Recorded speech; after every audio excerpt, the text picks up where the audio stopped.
بسم اللہ الرحمن الرحیم نحمده ونصلی علی رسولہ الکریم اما بعد۔ مدینہ منورہ اور مدینہ منورہ میں بہت سے مقامات مقدسہ ہیں۔ پورا مدینہ ہی مقدس ہے اور مدینہ منورہ میں بہت سے مقامات بابرکت ہیں اور مقدس ہیں۔ جب مکہ مکرمہ سے مدینہ منورہ پہنچیں یا سیدھے آپ مدینہ پہنچیں، بہرحال ایک کام تو ہم کو ضرور کرنا ہے کہ درود شریف کثرت سے پڑھیں۔ درود شریف کا حکم ہے، ان اللہ و ملائکتہ یصلون علی النبی یا ایھا الذین آمنوا صلوا علیہ وسلموا تسلیما۔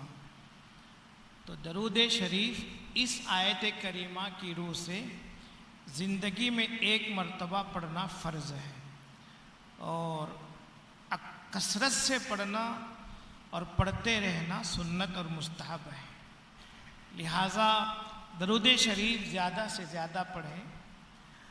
اور مدینہ منورہ پہنچنے کے بعد اپنے قیامگاہ اور ہوٹل پر پہنچ کر کچھ دیر آرام کرنا ہو تو کر لیں اور بہتر غسل کریں جو طریقہ بتایا گیا، اور خوشبو لگائیں۔ اللہ کے نبی صلی اللہ علیہ وسلم کو خوشبو بہت پسند تھی، خوشبو ملیں اور پورے ادب و احترام کے ساتھ اپنی قیامگاہ اور ہوٹل سے مسجد نبوی جائیں گے۔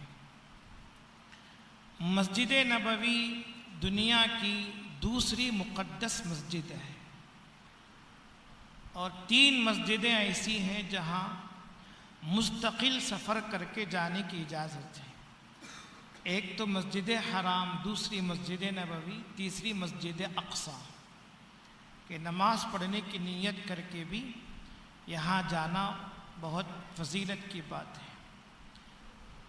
مسجد نبوی میں ریاض الجنہ ہے، اللہ کے نبی صلی اللہ علیہ وسلم کی مبارک قبر ہے، اور خلفائے راشدین میں سے 2 بڑے خلیفہ کی قبر ہے، اور پھر بہت سی مقدس جگہیں ہیں۔ استوان جبرائیل ہے، استوان حنانہ ہے، استوان وفود ہے، استوان سریر ہے، استوان ابو لبابہ ہے۔ ایسے بہت سے ستون آج بھی ان کے نام اوپر لکھے ہوئے ہیں۔ حدیث میں بخاری شریف میں روایت ہے کہ حضرت سلمہ ابن اکوع رضی اللہ عنہ بڑے صحابی ہیں، وہ بہت جد و جہد کر کے کوشش کر کے ایک ستون کے پاس نماز پڑھتے تھے۔ پوری کوشش کرتے تھے کہ ہمیشہ ان کو اسی ستون کے پاس نماز پڑھنے کا موقع ملے۔ ان سے ان کے غلام نے پوچھا، آپ کیوں یہاں اتنا زیادہ اہتمام کرتے ہیں، اکثر کوشش کر کے اسی ستون کے پاس نماز پڑھتے ہیں؟ تو انہوں نے ایک جواب دیا کہ میں نے اللہ کے نبی کو خود دیکھا اس ستون کے پاس نماز پڑھنے کا اہتمام کرتے ہیں، میں نے اللہ کے نبی کو خود دیکھا، یہ جواب دیا۔ اب سوال یہ ہے کہ اللہ کے نبی صلی اللہ علیہ وسلم وہاں کیوں نماز پڑھتے تھے اس ستون کے پاس؟ تو اس کے 2 جواب دیے گئے ہیں۔ ایک تو یہ ہے کہ اللہ کے نبی علیہ الصلاۃ والسلام کو اللہ کی طرف سے ہدایت ہوئی ہوگی، اس لیے اللہ کے نبی خاص طور پر ایک ستون کے پاس نماز پڑھتے تھے۔ آپ کے بعد جب حضرت ابو بکر رضی اللہ عنہ نے قرآن کریم کو جمع کیا تو قرآن کریم کا نسخہ اسی ستون کے پاس رکھا گیا، اسی لیے اس کا دوسرا نام استوان مصحف بھی ہے۔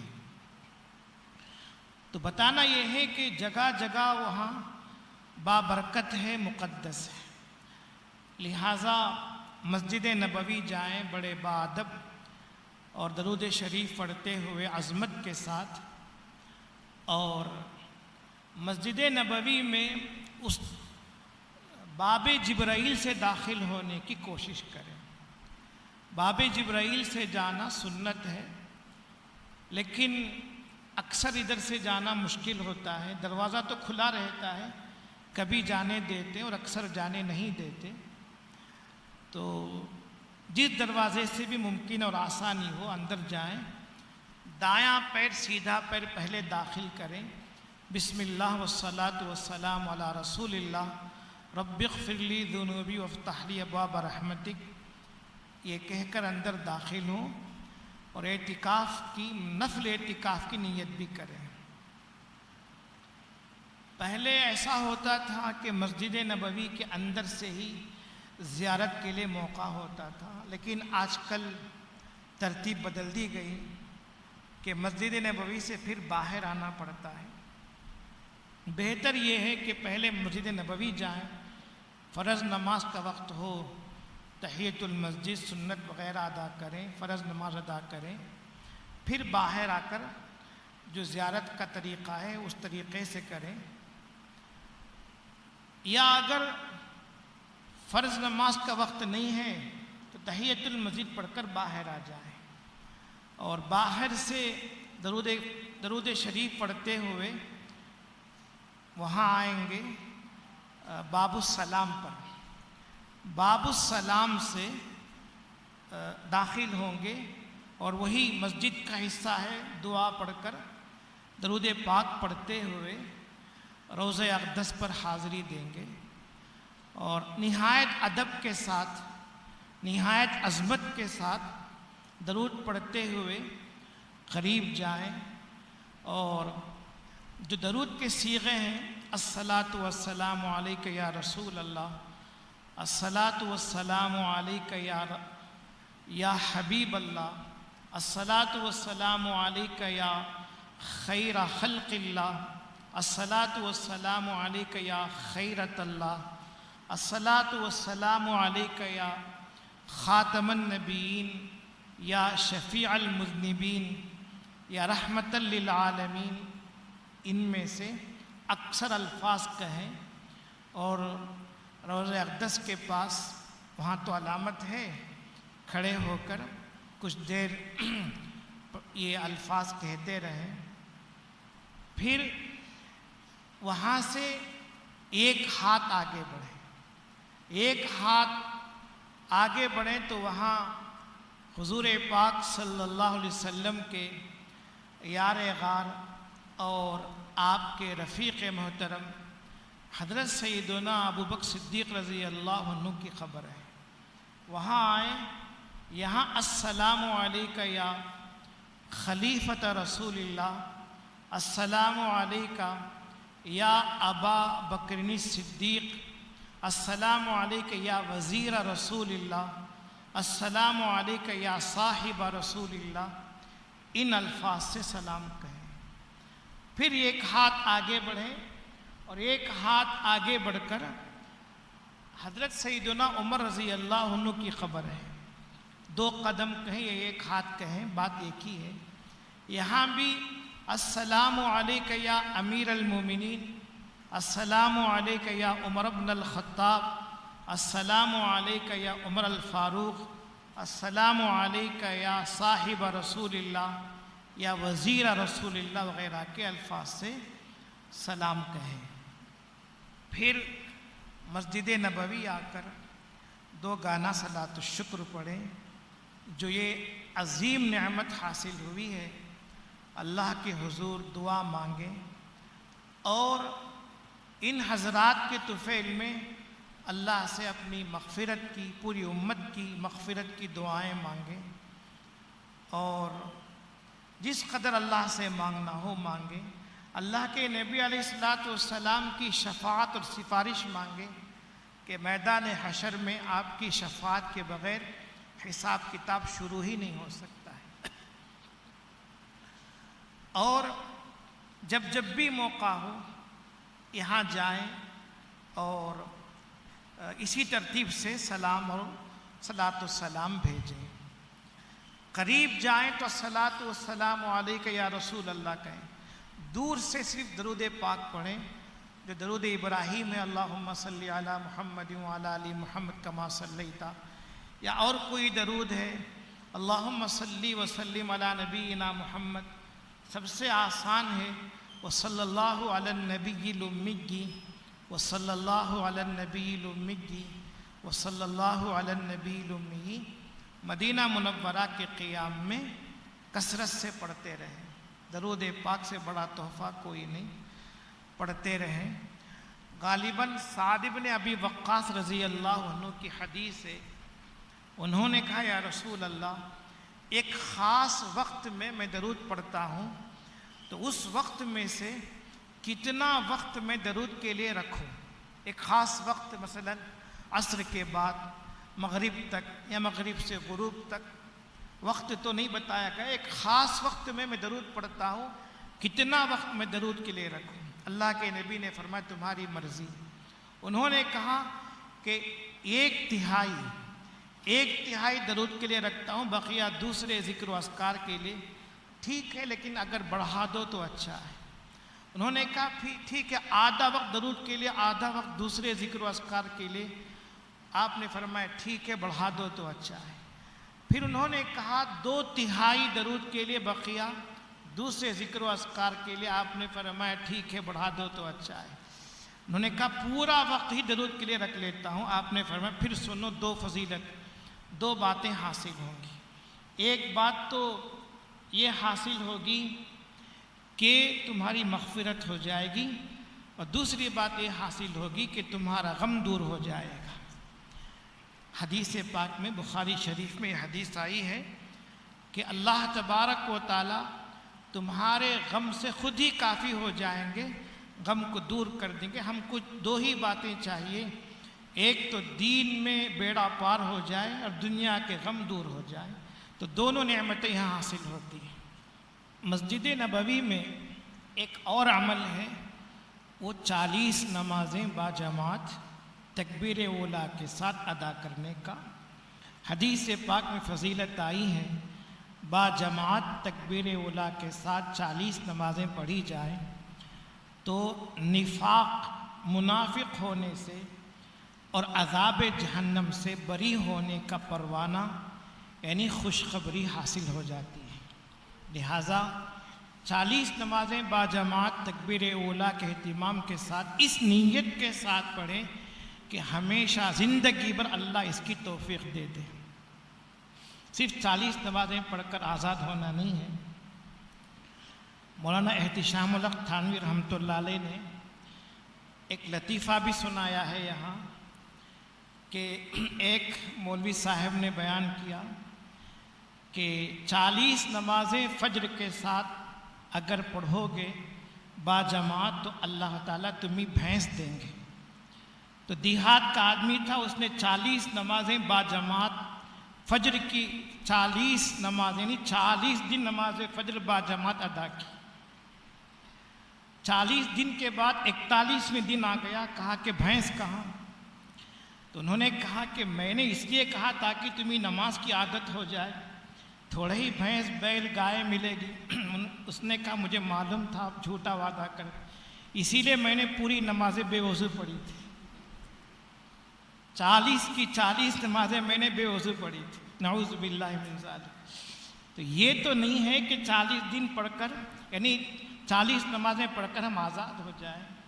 ایک فضیلت ہے، یہ فضیلت ہمیشہ کے لیے ہے، لہٰذا کوشش کریں کہ سبھی نماز باجماعت تکبیر اولیٰ کے ساتھ ادا ہو جائے، بہت بڑی فضیلت کی چیز ہے۔ مدینہ منورہ میں ویسے قدم قدم بابرکت جگہیں ہیں، مسجد اجابہ ہے، مسجد قبلتین ہے، مسجد ابو بکر ہے، مسجد بلال ہے، مسجد علی ہے، بہت سی ہیں۔ جہاں خندق کا غزوہ پیش آیا وہاں مساجد 7 ہیں، لیکن 3 مقامات ایسے ہیں مدینہ منورہ میں جہاں اللہ کے نبی علیہ السلام سے فضیلت منقول ہے۔ اللہ کے نبی علیہ السلام خود بھی جاتے تھے اور آپ نے فضیلت بھی بتائی۔ پہلی جگہ، پہلا مقام جنت البقیع ہے، اس کا پہلا نام بقیع غرقد ہے۔ اللہ کے نبی علیہ السلام وقتاً فوقتاً ہفتہ میں 2 ہفتے میں 1 بار جاتے تھے، اور اہل بقیع کے لیے دعائیں مغفرت کرتے تھے۔ لہٰذا 8 دن کے 10 دن کے اس قیام میں 2-4 مرتبہ جنت البقیع جائیں، عصر کے بعد اور فجر کے بعد اسے کھولتے ہیں۔ وہاں اللہ کے نبی علیہ السلام کی بیٹیاں ہیں، آپ کی ازواج مطہرات ہیں، اور بھی بڑے بڑے صحابہ ہیں، اور تیسرے خلیفہ راشد حضرت عثمان رضی اللہ عنہ کی قبر بھی ہے۔ لہٰذا وہاں جا کر ان حضرات کے حق میں دعائیں مغفرت کریں، اور ان کے طفیل میں اللہ سے اپنے حق میں اور ساری امت کے حق میں خیر و فلاح کی دعا مانگیں، امن کی دعائیں مانگیں۔ ایک تو جنت البقیع ہے، اللہ کے نبی علیہ السلام بار بار تشریف لے گئے ہیں۔ دوسری جگہ مسجد قباء ہے۔ مسجد قباء اسلام میں سب سے پہلے یہی مسجد بنائی گئی ہے اسلام میں۔ ویسے دنیا کی پہلی مسجد مسجد حرام ہے، لیکن زمانے اسلام میں سب سے پہلی جو مسجد بنائی گئی وہ مسجد قباء ہے۔ 11ویں پارے میں اللہ نے اس کا ذکر کیا، لَمَسْجِدٌ أُسِّسَ عَلَى التَّقْوَى مِنْ أَوَّلِ يَوْمٍ أَحَقُّ أَن تَقُومَ فِيهِ۔ اس مسجد کی بنیاد تقویٰ پر رکھی گئی۔ اے پیغمبر، یہ مسجد اس لائق ہے کہ آپ وہاں جا کر نماز پڑھیں۔ ان تقوم فیہ کا مطلب آپ وہاں جا کر نماز پڑھیں۔ اسی لیے اللہ کے نبی علیہ السلام اکثر ہفتہ کے دن سنیچر کے دن وہاں جا کر 2 رکعت پڑھتے تھے۔ اور ایک حدیث میں الصلاۃ فی مسجد قباء کعمرۃ، مسجد قباء میں 2 رکعت نماز پڑھنا ایک عمرہ کا ثواب رکھتا ہے۔ لہٰذا ہفتہ کے دن ہو جائے تو اچھا ہے، اگر ہفتہ کے دن نہ ہو سکے تو کسی بھی دن جا کر 2 رکعت نماز پڑھیں، 2 رکعت وہاں تحیۃ المسجد پڑھیں، 2 رکعت نفل پڑھیں، 2 رکعت صلاۃ الشکر پڑھیں، جس قدر ممکن ہو۔ اگر صرف 2 ہی رکعت ممکن ہو تو اتنی ہی پڑھ لیں، اللہ سے دعائیں مانگیں۔ وہاں کے رہنے والوں کی اللہ نے تعریف کی کہ وہاں جو رہتے ہیں وہ پاکی کو پسند کرتے ہیں، پاک لوگ رہتے ہیں۔ اللہ کے نبی نے پوچھا اہل قباء سے، تمہارے اندر وہ کیا خوبی ہے کہ اللہ نے تمہیں یہ کہا ہے کہ تم پاکیزگی کو پسند کرتے ہو؟ انہوں نے کہا یا رسول اللہ، جب ہم استنجا کرتے ہیں تو ڈھیلا لیتے ہیں، پھر پانی بھی لیتے ہیں، ڈھیلا استعمال کرتے ہیں پھر پانی بھی لیتے ہیں، اب اس کے بعد پیشاب کا خطرہ گرنے کا کوئی خطرہ رہتا ہی نہیں، پیشاب سکھا دیا جاتا ہے، پھر ہم پانی بھی لیتے ہیں۔ اللہ نے خود ان کی تعریف کی، تو مسجد قباء بھی ضرور جائیں۔ اور تیسری جگہ جو ہے وہ جبل احد ہے، احد پہاڑ ہے، اور احد پہاڑ کا ذکر حدیث میں بے شمار مرتبہ آیا ہے۔ ایک مرتبہ اللہ کے نبی علیہ السلام ایک سفر سے آ رہے تھے، جیسے احد پہاڑ نظر آیا آپ نے بے اختیار کہا احد جبل یحبنا ونحبہ، بخاری شریف کی حدیث ہے، احد جبل یحبنا ونحبہ، احد ایسا پہاڑ ہے کہ ہم اس سے محبت کرتے، وہ ہم سے محبت کرتا ہے۔ معلوم ہے احد پہاڑ سے محبت کرنا ایمان کی علامت ہے، لہٰذا احد پہاڑ جائیں پوری محبت کے ساتھ، لیکن وہاں کوئی عقیدت کا کام نہ کریں، چومنے لگیں یا وہاں سے مٹی اٹھائیں، یہ کوئی کام نہ کریں، محبت کے ساتھ جائیں۔ دیکھیں ایک حدیث میں ہے اللہ کے نبی علیہ السلام ایک مرتبہ آپ حضرت ابوبکر، حضرت عمر، حضرت عثمان احد پہاڑ کے اوپر کھڑے ہوئے تھے، خوشی میں احد پہاڑ جھومنے لگا، ہلنے لگا، آپ نے پیر مار کر فرمایا اسبت احد، اے احد ٹھہر جا، تیرے اوپر نبی ہے، صدیق ہے، 2 شہید ہیں، ایک نبی ہے، ایک صدیق ہے، 2 شہید ہیں۔ یہ کہنا تھا، احد پہاڑ ٹھہر گیا، جو جھوم رہا تھا خوشی سے وہ ٹھہر گیا، اتنا عظیم الشان پہاڑ ہے۔ اللہ کے نبی بار بار مثال دیتے تھے۔ ایک حدیث میں فرمایا جو شخص کسی مسلمان کے جنازہ کے پیچھے جائے اور اس کی نماز جنازہ ادا کرے اور تدفین میں بھی شریک رہے، اسے 2 قیرات ثواب دیے جائیں گے، 2 قیرات، اور فرمایا ہر قیرات احد پہاڑ کے برابر ہوگا۔ ایک حدیث میں آدمی جو اللہ کے لیے صدقہ کرتا ہے کھجور کے گٹھلی کے برابر اگر کھجور کے بیج کے برابر اخلاص سے کوئی صدقہ کرتا ہے اللہ تعالیٰ جنت میں اس کو پرورش کرتے ہیں، پالتے ہیں، ایسا پالتے ہیں، بڑا کرتے ہیں کہ جیسے احد پہاڑ ہے۔ ایسی دسیوں مثالیں حدیث کے اندر آئی ہیں۔ احد پہاڑ کے دامن میں سید الشہداء حضرت حمزہ رضی اللہ عنہ کی خبر ہے، حضرت مصعب بن عمیر رضی اللہ عنہ کی خبر ہے، جو مدینہ منورہ کے پہلے معلم تھے۔ اللہ کے نبی علیہ الصلوۃ والسلام مدینہ جانے سے پہلے ان کو معلم بنا کر بھیجا تھا۔ مدینہ منورہ کے پہلے معلم، ان کی قبر ہے۔ ان کے علاوہ تقریباً 70 صحابہ کرام کی وہاں قبریں ہیں۔ وہاں ان کے حق میں دعائیں مغفرت کریں، ان کے طفیل میں اللہ سے اپنی نجات اور عافیت، خیر و فلاح کی دعائیں مانگے۔ تو یہ 3 مقامات ہیں، مسجد قبلتین ہے، مسجد اجابہ ہے، بقیہ اور بھی جگہ ہیں، لیکن ان 3 مقامات کے تعلق سے فضیلت بڑی آئی ہوئی ہے، لہٰذا یہ 3 مقامات جائیں اور فضیلت حاصل کریں۔ اللہ ہمیں توفیق عطا فرمائے۔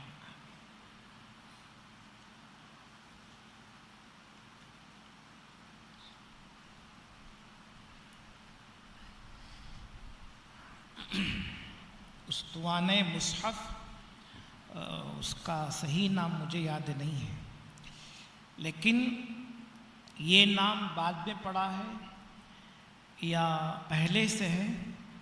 اتنا تو ہے کہ ایک ستون کے پاس حضرت سلمہ ابن اکوع رضی اللہ عنہ اہتمام کے ساتھ نماز پڑھتے تھے، اہتمام کے ساتھ۔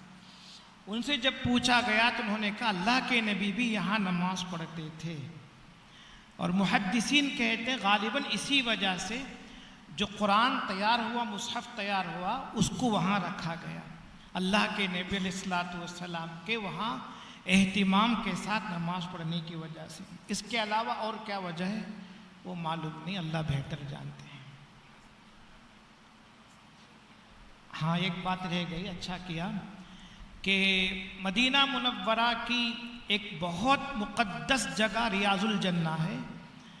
ریاض الجنہ کے تعلق سے حدیث میں ہے ما بین بیتی و منبری روضۃ من ریاض الجنہ، کہ میرے گھر اور میرے منبر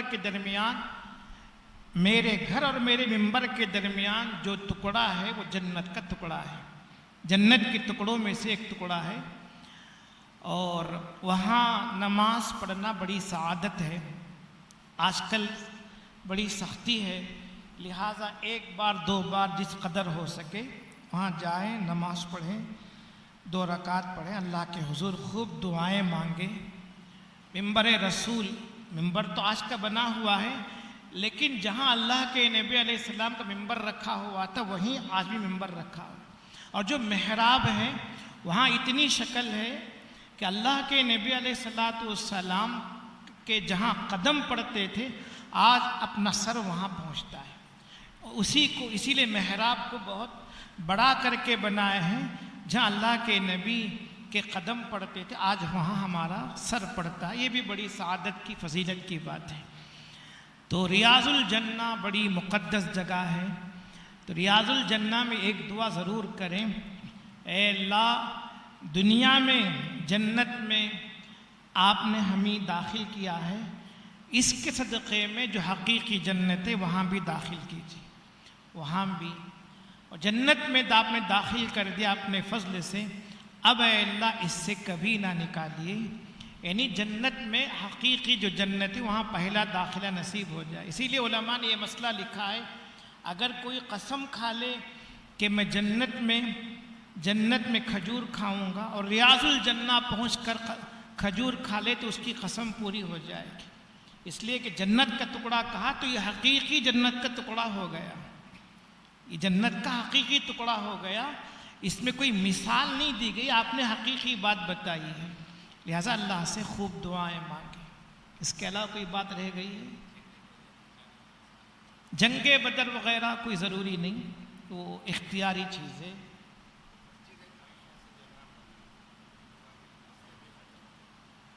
مسجد عائشہ سے جو احرام باندھتے ہیں، مسجد عائشہ کہیں یا تنعیم کہیں، عمرہ کا احرام وہاں سے باندھنا ہے، حج کا نہیں۔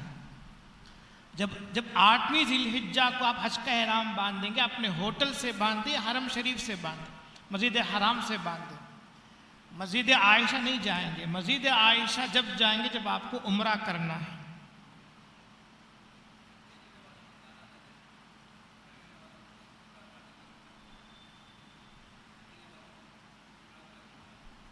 ہاں زائد باتیں تو ہیں، وقت اجازت نہیں دے رہا ہے۔ مدینہ والوں کو برا بھلا کہنا ظاہر سی بات ہے بہت بڑی غلطی ہے، اللہ حفاظت کرے۔ جی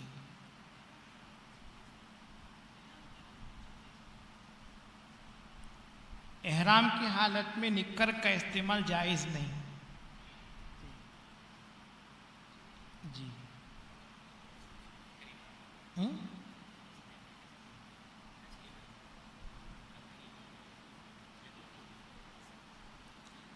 ہاں اگر عورت کے ایام ہیں تو کنکری مار سکتی ہے یا نہیں، تو بات یہ ہے کہ طواف زیارت کے علاوہ سب کام کر سکتی ہے۔ حالت حیض میں طواف زیارت نہیں کر سکتی، حج کے سارے ارکان ادا کر سکتی ہے۔ جب پاک ہو جائیں گی تو نہا دھو کر طواف زیارت کرے گی، اس کے بعد سعی کرے گی۔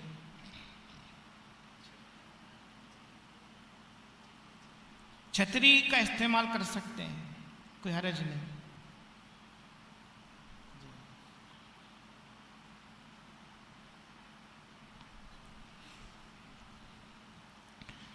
الحمد للہ رب العالمین، اللہم صلی علی سیدنا محمد وعلی آل محمد وبارک وسلم علیہ۔ ربنا آتنا فی الدنیا حسنۃ وفی الآخرۃ حسنۃ وقنا عذاب النار۔